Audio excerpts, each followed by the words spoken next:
Margaret Thatcher had it right. There is no society anymore. What there is a transnational security elite that is busy carving up the world using your tax money. To combat that elite, we must not petition. We must take it over.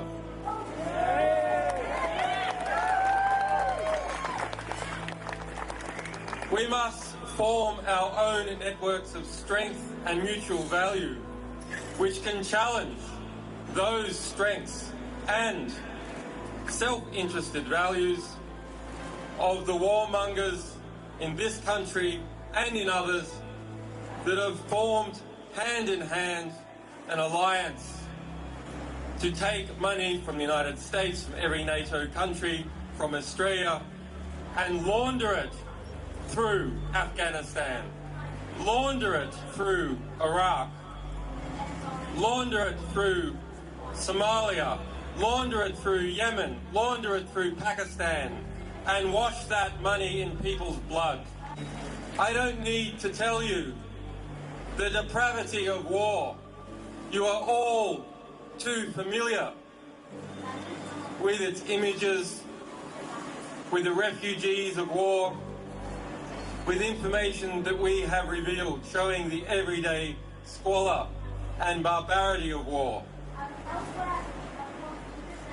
Information such as the individual deaths of over 130,000 people in Iraq, individual deaths that were kept secret by the US military, who denied that they ever counted the deaths of civilians.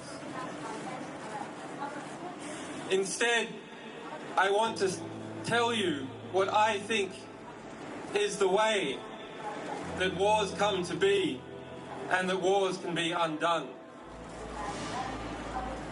In democracies, or the pseudo-democracies that we are evolving into, wars are a result of lies.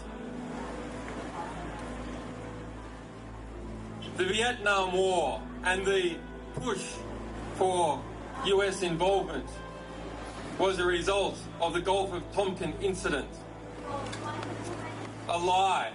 Here, here. The Iraq War famously is a result of lies. Wars in Somalia are a result of lies. The Second World War and the German invasion of Poland was a result of carefully constructed lies.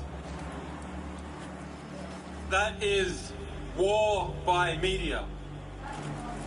Let us ask ourselves, of the complicit media, which is the majority of the mainstream press, what is the average death count attributed to each journalist?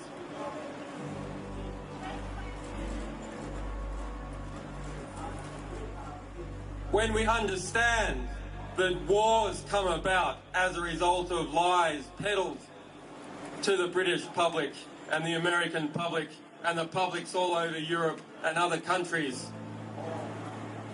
then who are the war criminals? It is not just leaders, it is not just soldiers, it is journalists. Journalists are war criminals.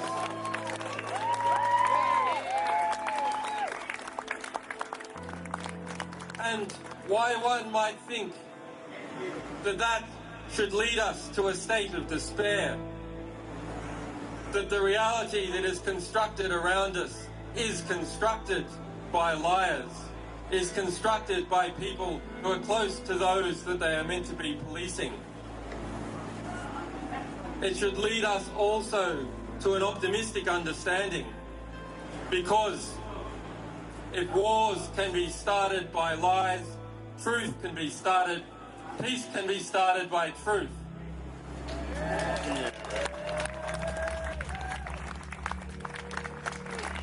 So that is our task, and it is your task. Go and get the truth. Get into the ballpark and get the ball, and give it to us, and we'll spread it all over the world.